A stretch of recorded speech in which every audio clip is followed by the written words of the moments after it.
இந்த படத்துடைய ஹீரோயின் ஒரு இஸ்லாமிய பெண்ணுங்க. அவங்க கொஞ்சம் பிற்படுத்த சமுதாயத்தை சேர்ந்த ஒரு ஹிந்து பையனை காதலிச்சு திருமணம் பண்ணிக்கிறாங்க. அப்படி திருமணம் பண்ணதுனாலயே அவங்க 2 பேர் வீட்லயும் விரட்டி விட்டு இப்போ ஒரு இடத்துல தனி குடுத்தனம் வாழ்றாங்க. கல்யாணமாகி பல வருஷம் ஆகுது. இவங்க 2 பேருக்குமே குழந்தை இல்ல. ஹீரோயின் அவங்க கணவர் தான் உலகம்னு சொல்லி கணவருக்காக சின்ன சின்ன வேலைகள்லாம் பார்த்து காசு சேர்த்து வைப்பாங்க. ஆனா அவனும் ஒரு கட்டத்துக்கு மேல இந்த லைஃப் ரொம்ப போர் அடிக்குது, உன் கூட வாழவே எனக்கு பிடிக்கலன்னு சொல்லி ஒரு லெட்டர் எழுதி வச்சுட்டு காணாம போயிடுறான். இப்ப இந்த நொடி நம்ம ஹீரோயின் என்ன பண்ணாங்க, அதுக்கப்புறம் அவங்களோட வாழ்க்கை எப்படி ஆகுது, அடுத்தடுத்து நடக்கிற ட்விஸ்டுகள்லாம் என்ன அப்படின்றது தாங்க ரொம்ப வித்தியாசமான ஒரு கதையில இந்த படத்தை எடுத்திருக்காங்க. எல்லாருக்குமே வணக்கம். இன்னைக்கு நம்ம ராட் ராணி அப்படின்ற ஒரு வித்தியாசமான ஒரு படத்தை தாங்க பார்க்க போறோம். மேபி இந்த கதையை கேட்கிற நிறைய பெண்களுக்கு இது ஒரு பயங்கரமான மோட்டிவேஷனா கூட அமையலாம். ஸோ உங்க டைமை வேஸ்ட் பண்ணாம டக்குன்னு உள்ள கூட்டு போயிடுறேன். இன்னும் லைக் கொடுக்கலன்னா ஒரு சின்ன லைக்கோட உள்ள வாங்க. நீங்க இப்ப பார்த்துட்டு இருக்கிறது நம்மளுடைய ஃபிலிம் பை. ஆரம்பத்திலேயே ஃபாத்திமா அப்படின்ற மாதிரி ஒரு பொண்ணை காமிக்கிறாங்க. இவங்க தாங்க நம்ம படத்துடைய ஹீரோயின். அவங்க தன்னுடைய கணவரோட ஒரு பீச் ஓரத்தில் உட்காந்துட்டு இருக்காங்க. ஆக்சுவலி இவங்க 2 பேருமே மும்பையில் தான் வாழ்வாங்க. அப்படி நம்ம ஃபாத்திமாவோட கணவர் ஒரு இடத்துல வாட்ச்மேனா வேலை பார்ப்பாருங்க. அவர் வேலை பார்க்குற அதே அப்பார்ட்மெண்ட்ல தான் ஒரு வேலைக்காரியா நம்ம ஃபாத்திமாவும் வேலை பார்ப்பாங்க. ஃபாத்திமா ரொம்ப ஜாலியான பொண்ணுங்க. தான் கணவர் தான் உலகம்னு நினைச்சு வாழ்வாங்க. ஒவ்வொரு நாளும் ஈவினிங்ல தான் கணவர்கிட்ட இதை வாங்கி கொடு, பீச்சுக்கு போகலாம், ஐஸ்கிரீம் சாப்பிடலான்ற மாதிரி ஒன்னா கேட்பாங்க. இப்படி கிட்டத்தட்ட இவங்க 2 பேரும் பல வருஷங்கள் குடும்பம் நடத்தியிருந்தாலும் அந்த ஹீரோ இருக்கான் பாத்தீங்களா, அவனுக்கு கொஞ்சம் கொஞ்சமா தான் மனைவிய வெறுக்க ஆரம்பிச்சிருப்பாங்க. அவள் ரிப்பீட்டரா இதே தான் கேட்டுக்கிட்டு இருக்கா, இதே தான் பண்ணிக்கிட்டு இருக்கா, அவளை எவ்வளவு நாள் தான் பாக்குறது பழகிறதுன்ற மாதிரி ஒரு எண்ணம் அவனுக்குள்ள இருக்கும். ஆனா அதை தான் மனைவி கிட்ட எக்ஸ்போஸ் பண்ண முடியாம கொஞ்சம் தவிக்கிற மாதிரி அங்க காட்டுறாங்க. இப்பயும் நம்ம ஹீரோயின் ஐஸ்கிரீம் சாப்பிடணும், நீ புதுசா பைக் வாங்கியிருக்கல. ஆக்சுவலி நம்ம ஹீரோ செகண்ட்ஸ்ல ஒரு பைக் வாங்கியிருப்பான், ஸ்கூட்டி. அதுல என்ன ஐஸ்கிரீம் கடைக்கு கூட்டு போ அப்படின்ற மாதிரி கேட்க இப்போ இவங்க 2 பேருமே அந்த பைக்ல போற மாதிரி காட்டுறாங்க. அப்படி அந்த ஊர்ல ஒரு சின்ன ஐஸ்கிரீம் கடை இருக்குங்க. அங்கேயுமே ஒரு ஐஸ்கிரீம் வாங்கிட்டு வந்து நம்ம ஹீரோயினுக்கு கொடுக்க அவங்களுக்கு வெண்ணிலா ஐஸ்கிரீம் தாங்க ரொம்ப பிடிக்கும். அந்த ஐஸ்கிரீமும் சாப்பிட்டபடி அவங்க ஜாலியா இருக்க அப்பதான் இந்த ஹீரோவுமே எனக்கு ரொம்ப போரிங்கா இருக்கு அப்படின்ற மாதிரி சொல்றாரு. என்ன போரிங்கா இருக்கு, நான் வேணா டான்ஸ் ஆடி காமிக்கவா அப்படின்ற மாதிரி டான்ஸ் எல்லாம் ஆட. ஐயோ நீ இன்னும் கிரிஞ்சு பண்ணிக்கிட்டு இருக்காத, எனக்கு இந்த வாழ்க்கையே ரொம்ப போரிங்கா இருக்கு. என்னப்பா சும்மா போரிங்கா இருக்குன்னு சொல்ற, அதான் இது மாதிரி வெளியே போறோம், வேலை முடிச்சுட்டு ஐஸ்கிரீம்லாம் சாப்பிட்றோம்ல, சாப்பிட்றோன்னு இல்ல நீ தான் சாப்பிட்ற, நான் உன் கூட என்ஜாய் பண்ணி பார்த்திருக்கியா அப்படின்ற மாதிரி அவர் கேட்கிறாரு. ஐயா என்ன சும்மா லூசு மாதிரி பேசிக்கிட்டு இருக்க, சரி வா வீட்டுக்கு போகலாம், ஜாலியா இருக்கலாம் அப்படின்ற மாதிரியும் அங்க சொல்றாங்க. இப்ப கொஞ்ச நேரத்திலேயே இவங்க வண்டியை எடுத்துக்கிட்டோம் அப்படியே பைக்ல அவங்க வீட்டை நோக்கியும் போய்கிட்டு இருக்காங்க. மும்பையில பணக்காரங்களாம் ஒரு பக்கம் வாழ்ந்தா ஏழைகள்லாம் இன்னொரு பக்கம் வாழ்வாங்க. அப்படி ஏழைகள் வாழ்ற ஒரு இடத்துல தான் இவங்களுடைய அந்த குட்டி வீடு இருக்கோங்க. இவங்க 2 பேரும் தான் ரொம்ப கஷ்டப்பட்டு அந்த வீடை கட்டியிருப்பாங்க. அதுல பெரிய பங்கு நம்ம ஹீரோயினுக்கும் இருக்கோங்க. அப்படி இவங்க ராத்திரி வந்து நிம்மதியா தூங்குறாங்க. அடுத்த நாள் காலையில நம்ம ஹீரோயின் அப்படியே பெட்ல நகர்ந்து வராங்க. பக்கத்துல இருக்க கணவரை காணோம். இவங்களுக்கும் ஒன்னும் புரியல. அப்படியே எழுந்து வெளியே வராங்க. வந்து பார்த்தா அங்க கணவரையும் காணோம், அவருடைய ஸ்கூட்டியும் காணோம். என்னடா நம்ம கிட்ட சொல்லாம வேலைக்கு போக மாட்டானே, அவன் வேலை பார்க்குற இடத்துல தானே நம்மளும் வேலை பார்க்குறோம், நம்மள தானே டெய்லி கூட்டு போவான்னு சொல்லிட்டு பக்கத்துல பார்த்தா ஹீரோயினுடைய பழைய சைக்கிள் இருக்குங்க. அந்த சைக்கிள் மேல ஒரு சின்ன லெட்டர் இருக்கு. என்ன லெட்டர்னு படிச்சு பார்த்தா, எனக்கு இந்த வாழ்க்கையே பிடிக்கல, நான் உன்னை விட்டு போறேன்ற மாதிரி அவங்க கணவர் எழுதி வச்சுட்டு பைக் எடுத்துன்னு கிளம்பிடுறான் போல. இவங்களுக்கும் என்ன பண்றதுன்னு ஒன்றும் புரியலைங்க. ஒரு மாதிரி தவிச்சு போயிடுறாங்க. அந்த சைக்கிளை எட்டி உதைச்சிட்டு வீட்டுக்கு வந்து தான் ஹஸ்பண்டுக்கும் ஃபோன் பண்ணி பார்க்குறாங்க. அவன் வேற ஃபோனை எடுக்கல. எங்க போனா ஏது போனான்னு ஒண்ணுமே புரிய மாட்டேங்குது. இப்ப மறுபடியும் வெளியே வராங்க. வெளியில வந்து தான் சைக்கிளை மறுபடியும் எடுக்கிறாங்க. அதுல காத்து வேற இல்லைங்க. இப்ப காத்தையும் அடிச்சுட்டு கண்டிப்பா அவன் வேலை பார்த்துட்டு தான் இருக்கணும். அங்கிட்டு போனா அவனை கையும் களவுமா பிடிச்சிடலாம். அவனுக்கு எவ்வளவு தைரியம் இருந்தா என்னை விட்டுட்டு போறேன் அப்படின்ற மாதிரி லெட்டர் எழுதி வச்சுட்டு பைக்கை எடுத்துட்டு கிளம்பிருப்பான். டே மவனே வந்துட்டு இருக்காண்டான்னு சொல்லி இப்ப நம்ம ஹீரோயினும் அந்த சைக்கிளை எடுத்துக்கிட்டு வேகமா வண்டியை ஓட்டிட்டு போறாங்க. அப்படி போற வழியில வேற ஒரு பெரிய பிரிட்ஜ் இருக்குங்க. அந்த பிரிட்ஜை கிராஸ் பண்ணாதான் அவங்களால போக முடியும். அந்த பிரிட்ஜில் வேற அவங்களால மிதிக்க முடியாதுங்க, ஸ்ட்ரென்த் இருக்காது. எப்போ அந்த பிரிட்ஜ் வந்தாலும் நம்ம ஹீரோயின் அவங்க சைக்கிளை தள்ளிக்கிட்டு தாங்க போவாங்க. கொஞ்ச நேரத்துல மூச்சு வாங்க மறுபடியும் தான் கணவருக்கு போன் பண்ணி பாக்குறாங்க. அவன் மறுபடியும் போனை எடுக்கல. இப்போ ஒரு வழியா அந்த அபார்ட்மெண்ட்ஸுக்கும் வந்து சேர்றாங்க. அங்கிட்டு தான் கணவர் எங்க அப்படின்ற மாதிரி பார்த்தா புதுசா அந்த அபார்ட்மெண்ட்ஸுக்கு வேற ஒரு வாட்ச்மேன் வந்திருக்காருங்க. ஹீரோயினுக்கு இது பெரிய ஷாக்கிங்கா இருக்கு. லுஃப்டி அப்படின்னு சொல்லி என் ஹஸ்பண்ட் தான் இங்க முன்னாடி வாட்ச்மேனா இருந்தாரு, அவர் இல்லையான்ற மாதிரி கேட்கும் போதோ அந்த புது வாட்ச்மேனோ, நான் முன்னாடி ஒரு பேங்க்ல வாட்ச்மேனா இருந்தேன், இன்னைக்கு காலையில தான் இந்த அப்பார்ட்மெண்ட்டுக்கு மாத்தி விட்டாங்க, இங்க பழைய வாட்ச்மேன் வேலையை விட்டு போயிட்டதா சொன்னாங்க அப்படின்ற மாதிரியே அவர் சொன்ன உடனே இவங்களுமே பயங்கரமா ஷாக் ஆகுறாங்க. இன்னொரு பக்கம் ஹீரோயினுமே ஒரு வீட்டுடைய வேலைக்காரியா இருப்பாங்க அப்படின்னு சொன்ன பாத்தீங்களா, அந்த வீட்டுல சமைக்கிறது பெருக்கிறது எல்லாமே அவங்க தாங்க பார்க்கணும். இந்த கணவர் காணாம போனதுல இப்ப அந்த வீட்டுக்கு போறதுக்காக அவங்க லேட் பண்ணிடுறாங்க. அப்படி இந்த யோசனையோட தான் அவங்க அந்த வீட்டுக்கு வந்தா, அந்த வீட்ல வேற கணவர் மனைவிக்குள்ள பயங்கர பிரச்சனை போயிட்டு இருக்கு. அவங்க 2 பேருமே விவாகரத்து அப்ளை பண்ணிருக்காங்க போல. வக்கீலெல்லாம் கூப்பிட்டு வச்சு பயங்கரமா சண்டை போட்டுக்கிட்டு இருக்காங்க. இதையும் ஒரு ஓரத்துல இருந்து நம்ம ஹீரோயின் கேட்க, இப்ப அந்த சண்டையெல்லாம் பார்க்க பார்க்க அவங்களுக்கு தன்னுடைய ஹஸ்பண்டுடைய ஞாபகமே வந்துருதுங்க. இப்ப அவங்க அங்க சாப்பாடு செய்யறத விட்டுட்டு ஹஸ்பண்ட நினைச்சு அழுக ஆரம்பிச்சிடுறாங்க. இப்ப அங்க சண்டை போட்டுட்டு இருக்க ஹஸ்பண்டோட ஒய்ஃபுமே உனக்கு என்ன பிரச்சனைன்ற மாதிரி கேட்கும் போதோ, காலையில எழுந்து பார்க்கும் போதோ என் ஹஸ்பண்ட் லெட்டர் எழுதி வச்சுட்டு ஓடி போயிட்டான். இப்போ வாட்ஸ்அப்ல ஒரு மெசேஜ் அனுப்பியிருக்கான். என்னோட நீ சேர்ந்து இருக்கிற மாதிரி வாட்ஸ்அப் டிபி வச்சிருக்கல, அதை மாத்திடு, என் போட்டோவை யூஸ் பண்ணாதன்ட்டு. அப்போ மொத்தமாவே அவன் என்ன மறந்துட்டு போயிட்டானா, இதுக்கப்புறம் வரமாட்டானான்ற மாதிரிலாம் அவங்க ஏங்குறாங்க. என் ஹஸ்பண்ட் இல்லாம நான் எப்படி வாழ போறேன், அவனுக்காக தான் எல்லா விஷயமும் பார்த்து பார்த்து பண்ண. சின்ன சின்ன சேமிப்புல இருந்து வீடு கட்டினதுல இருந்து இந்த வேலை பார்க்கறது கூட அவனுக்காக தான். ஆனா அவனுக்கு நான் வேணாமா அப்படின்ற மாதிரி அது அவங்களால ஏத்துக்கவே முடியலைங்க. அதுவும் ஹீரோயின் தான் அப்பா அம்மா எல்லாரையுமே விட்டுட்டு வந்தது அவங்க கணவருக்காக தாங்க.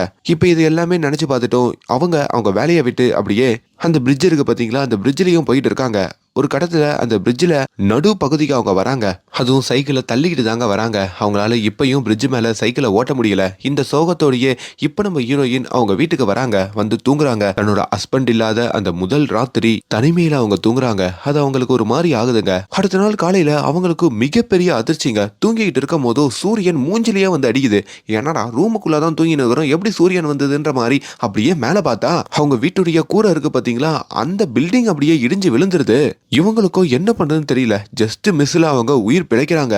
இப்ப அவங்க வீட்டுக்கு பக்கத்திலேயே ஒரு கொத்தனார் இருக்காருங்க. அவர் பாய் தான். அப்படி அவரை கூட்டு வந்து மொத்தமா இந்த வீட்டுடைய கூரையை மாத்துறதுக்கு எவ்வளவு செலவாகும் அப்படின்ற மாதிரி அவங்க கேக்குறாங்க. இப்போ அவரும் அது எல்லாத்தையும் அளவெடுத்து பார்த்துட்டு 20,000 ரூபாய் ஆகும் அப்படின்ற மாதிரி சொல்ல, ஐயோ இந்த கூரையை நான் மாத்தலான்னு நினைச்சதே என்னோட ஹஸ்பண்டுக்காக தான். இப்போ அவரே என்னை விட்டுட்டு போயிட்டாரு. இந்த கூரையை இதுக்கப்புறம் நான் மாத்தி இங்க கட்டி என்னத்த பண்ண போறேன், எதனா உங்களுக்கு தார்பாய் கிடைச்சதுன்னா அதை எடுத்துட்டு வந்து மூடி விட்டுறீங்களான்னு கேட்க, இப்போ ஹீரோயினும் கொஞ்ச நேரம் பொறுத்து அந்த தார்பாயை தேடி கண்டுபிடிச்சி அந்த கொத்தனாரோட சேர்ந்து அந்த இடத்த மூடுறாங்க.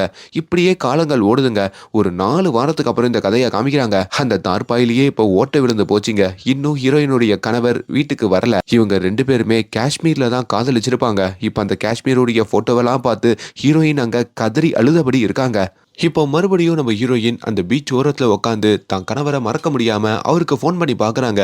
அவரு அதிர்ஷ்டவசமா போனை எடுக்கிறாருங்க. எதுக்கு எனக்கு கால் பண்ணிக்கிட்டே இருக்க, எத்தனை நாள் ஆச்சு, இப்ப கூட என்ன மறக்க மாட்டியான்னு கேட்க, எப்படி மறக்க சொல்ற, நம்ம 2 பேரும் லவ் பண்ணதை மறக்க சொல்றியா, இல்ல எங்க அப்பா அம்மா கிட்ட இதுக்கப்புறம் நீ என்ன பாத்துக்கிறன்னு சொல்லி கூட்டிட்டு வந்ததை மறக்க சொல்றியா, இப்ப என் மேல இன்ட்ரெஸ்ட் போன உடனே என்னை விட்டுட்டு போனதை மறக்க சொல்றியா, என்னால எதுவும் மறக்க முடியல, தயவு செஞ்சு என் கூட வந்துரு, திரும்பி வாழலாம் அப்படின்ற மாதிரிலாம் சொல்ல, நீ என்ன சொன்னாலும் செய்யறேன், அதிக பிரசிதானமா பேச மாட்டேன், உனக்கு அடங்கி போறேன் அப்படின்ற மாதிரி இவங்களும் எவ்வளவோ கேட்கறாங்க.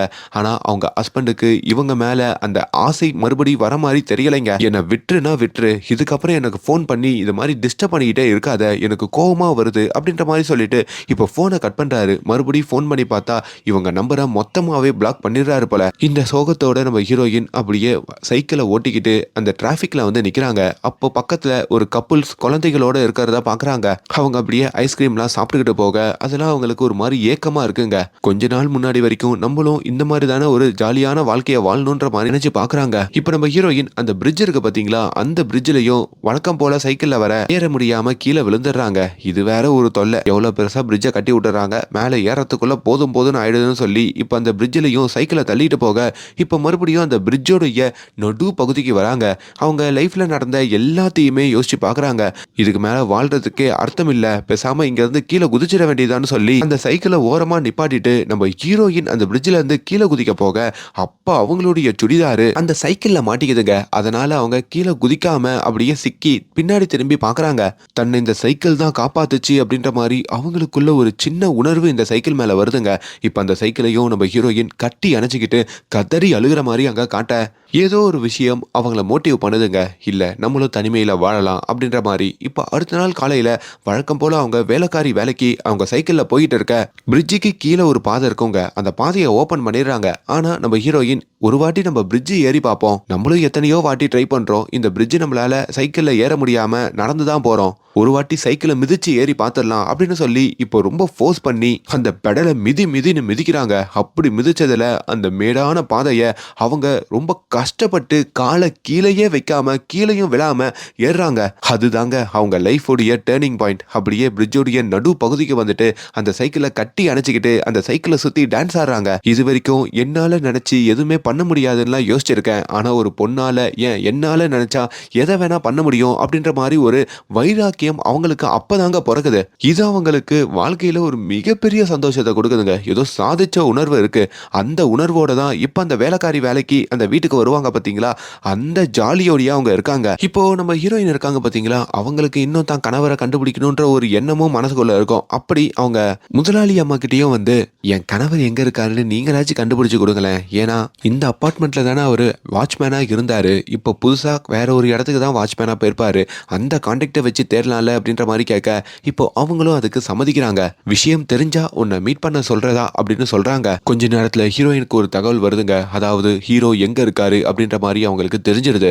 அப்படி ஒரு ட்ரெயின் பிடிச்சோம் அந்த ஊருக்கு நம்ம ஹீரோயின் வராங்க. அங்க இருக்கிற தான் கணவரையும் வந்து பாக்குறாங்க. ஹீரோயினை பார்த்ததும் அவர் பயங்கரமா ஷாக் ஆகுறாரு. நீ எப்படி என்ன கண்டுபிடிச்ச, எதுக்காக என்ன தேடி வந்த அப்படின்ற மாதிரி கேட்க ஹீரோயினும் எனக்கு ஒரு ஐஸ்கிரீம் வாங்கி கொடு, சாப்பிட்டுட்டே பேசலாம் அப்படின்ற மாதிரி இப்ப இவங்க 2 பேருமே ஒரு பார்க்ல வந்து உக்காடுறாங்க. சரி உனக்கு என்னதான் வேணும், எதுக்கு என் உசுரை வாங்கிக்கிட்டு இருக்க, நான் தான் உன்னை விட்டு தனியா தானே இருக்கேன்ற மாதிரி இப்போ ஹீரோ சொல்ல, உன் உசுரை வாங்குறதுக்கோ உன் கூட இருக்கிறதுக்கோலாம் நான் வரல, கடைசியா உன்னை பார்த்துட்டு உன் கூட ஒரு ஐஸ்கிரீம் சாப்பிட்டுட்டு அதுக்கப்புறம் பிரிஞ்சு போனோம் தான் வந்தேன் அப்படின்னு அவங்க சொல்லி முடிச்ச உடனே அவருடைய முகம் மாறுது. நான் உன் கூட இருந்து கொஞ்ச நாள் பிரேக் எடுக்கிறதுக்காக தான் இப்படி ஒரு வேலையில வந்து பார்த்துட்டு இருக்கேன், நான் திரும்பி வரமாட்டேனே நீ முடிவு பண்ணிட்டியா அப்படின்ற மாதிரி அவர் கேட்க ஹீரோயினுக்கு புரியல. அப்ப நீ மறுபடியும் வருவியா? இல்ல வருவேன்லாம் சொல்லல, ஆனா வரமாட்டேன் அப்படின்ற மாதிரியும் மொத்தமா சொல்ல முடியாது, எனக்கு தோணுச்சுன்னா வருவேன் அப்படின்ற மாதிரி அவர் சொல்றாரு. ஏண்டா உனக்கு தோணுச்சுன்னா வரத்துக்கும் இல்லனா விட்டுட்டு போய் இது மாதிரி தனியா வாழ்றதுக்கும் என்னை பார்த்தா எப்படி இருக்கு, நான் உன் ஒய்ஃப் தானே, எனக்கான மரியாதை இல்லையா அப்படின்ற மாதிரி அவங்க கேட்குறாங்க. வீட்டில் அங்கே எவ்வளோ பிரச்சனை நடந்துட்டு இருக்கு தெரியுமா,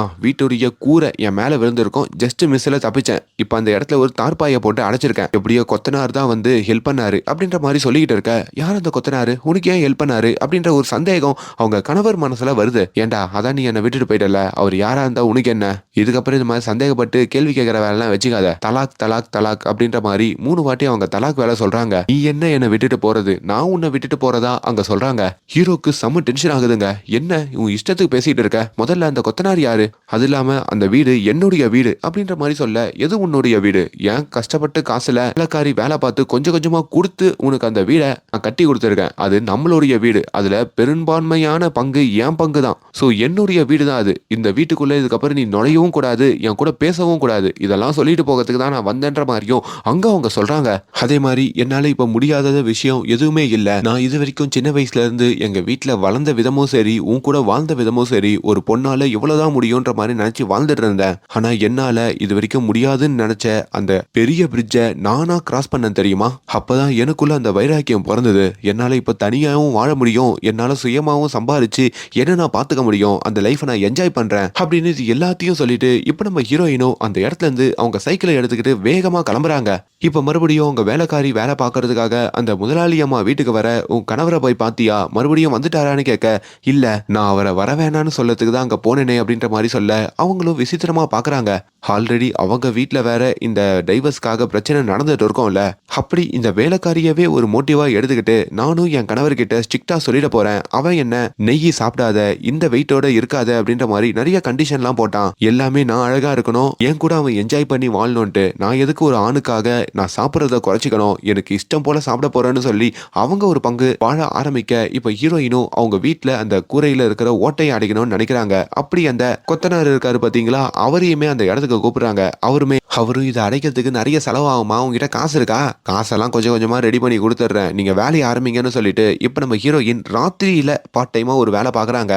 அதாவது மும்பைல ஒரு மைய பகுதியில ஒரு டீயை எடுத்துட்டு வந்து அவங்க சேல் பண்றாங்க, கூட சில ஸ்நாக்ஸ்லாம் விற்கிறாங்க. ஹீரோயினுடைய அந்த ஸ்நாக்ஸையும் டீயையும் சாப்பிட்றதுக்குன்னே அங்க நிறைய கும்பல்கள் வருதுங்க. இதெல்லாம் போலீஸ் பர்மிஷன் இல்லாம தான் அவங்க ஸ்ட்ரீட்ல வித்துட்டு இருப்பாங்க. போலீஸை பார்த்தா அவங்க சைக்கிளை எடுத்துக்கிட்டு வேகமா அந்த பிரிட்ஜில் ஏறி சைக்கிளை ஓட்டிக்கிட்டு அங்க இருந்து தப்பிச்சிடுவாங்க. ஸோ இப்படி கொஞ்சம் கொஞ்சம் கொஞ்சமா அவங்களும் பணம் சம்பாதிக்க ஆரம்பிக்கிறாங்க. ஒரு நாள் ரோட்ல பெயிண்ட் அடிக்கிற ஒரு லேடியை பார்க்க அந்த பெயிண்ட் மிச்சமானதை ஹீரோயினுக்கு கொடுக்க அந்த பெயிண்டை எடுத்துட்டு வந்து ஹீரோயின் அவங்க சைக்கிளுக்கு அடிச்சுக்கிறாங்க. ஒரு நாள் ஹீரோயினுடைய அந்த டீ கடைக்கு அந்த முதலாளி அம்மா டீ குடிக்க வராங்க. அப்போ ஹீரோயினை பார்த்ததும் அவங்களுக்குள்ள ஒரு சின்ன மோட்டிவேஷன் வருதுங்க. ஸோ இப்படி நம்ம ஹீரோயின் அவங்க தேவைக்கு ஏற்ற மாதிரி அவங்க வாழ்க்கையை அழகா மாத்திக்க சில நாட்கள் பொறுத்து இந்த கதையை காமிக்கிறாங்க. இப்போ ஹீரோயின் காலையில ரொம்ப நிம்மதியா தூங்கிட்டு இருக்காங்க. ஏன்னா அவங்க வீட்டுடைய மேல் கூரைய அந்த கொத்தனாரு முழுசா ரெடி பண்ணிடுறாரு. அப்படி அதுல கியூட்டா ஒரு பெயிண்டையும் அடிச்சு வச்சிருக்காரு. அதுல ஒரு பொண்ணு அவ இஷ்டப்படி அவ லைஃபை வாழ்ற மாதிரியும் ஒரு மீனிங்ஃபுல்லா இருக்குங்க. அதை பாக்குற ஹீரோயினுக்கு அந்த பொண்ணா தன்னையே அவங்க கம்பேர் பண்ணிக்கிறாங்க. இப்ப அந்த கொத்தனார்கிட்டையும் 10,000 ரூபாய் காசு கொடுக்குறாங்க. மீதி 10,000 ரூபாவை கொஞ்சம் கொஞ்சமா கொடுக்கறதா சொல்றாங்க. அவரும் தலையில கையை வச்சுக்கிட்டு உக்காந்துற. அட்லாஸ்ட் இப்போ நம்ம ஹீரோயினுக்கு கடைசியா ஒரு கனவு இருக்குங்க. மும்பைல ஒரு பிரிட்ஜ் இருக்கு. அந்த பிரிட்ஜில் காரு லாரி அது மட்டும் தான் போக முடியும். 2 வீலர்ஸ் நாட் அலோடு. வெளியில வேற அந்த பிரிட்ஜுக்குள்ள யாருன்னா போறாங்களான்னு பாக்குறதுக்கு போலீஸ்காரன் நின்றுட்டே இருப்பாரு. அது எல்லாத்தையும் ஓரத்துல இருந்து நம்ம ஹீரோயின் பார்த்துட்டு இப்ப போலீஸ்காரங்க அசந்த நேரத்துல அவங்க அந்த சைக்கிளை எடுத்துக்கிட்டு அந்த பிரிட்ஜ் மேலேயும் போறாங்க. அப்பதாங்க அவங்க மனசுல இருக்கிற எல்லா பாரத்தையும் இறக்கி வைக்கிற மாதிரி ஊன்னு கத்துறாங்க. ஒரு பொண்ணு நினைச்சா தனியா வாழ முடியும். ஒரு பொண்ணு நினைச்சா ராத்திரியில வெளியே போக முடியும். ஒரு பொண்ணால அப்பா அம்மா கணவர் அப்படின்னு சொல்லி யாரோட துணையும் இல்லாம இருக்க முடியும். அவ இஷ்டத்துக்கு வாழ முடியும். அதுதான் வாழ்க்கை அப்படின்ற மாதிரி சொல்லி அவங்க அந்த சைக்கிள்ல அப்படியே அந்த பிரிட்ஜ் மேல வேகமா போக அவங்களுக்கு வானத்துல மிதக்கிற மாதிரி ஒரு உணர்வு அதை கொடுக்குதுங்க. ஸோ இப்படி கணவர் போனதுக்கு அப்புறம் அடங்கி ஒடுங்கி முடங்கி போயிடாம இந்த சமுதாயத்துல ரொம்ப சந்தோஷமா வாழ்ந்த ஒரு பொண்ணு தான் நம்ம ஃபாத்திமா. ஸோ இந்த ஃபாத்திமாவை நம்ம எத்தனையோ பேர் அவங்க வாழ்க்கையில இன்ஸ்பிரேஷனலா எடுத்துக்கலாம். உங்களுக்கு இந்த கதையை பார்க்கும் போது என்ன தோணுச்சு அப்படின்ற எல்லாத்தையும் கீழே கமெண்ட்ல சொல்லுங்க. அண்ட் மேலும் இந்த மாதிரியான வீடியோஸை தொடர்ந்து பார்க்கறதுக்கு நம்ம சேனலை சப்ஸ்கிரைப் பண்ணுங்க. Thank you so much.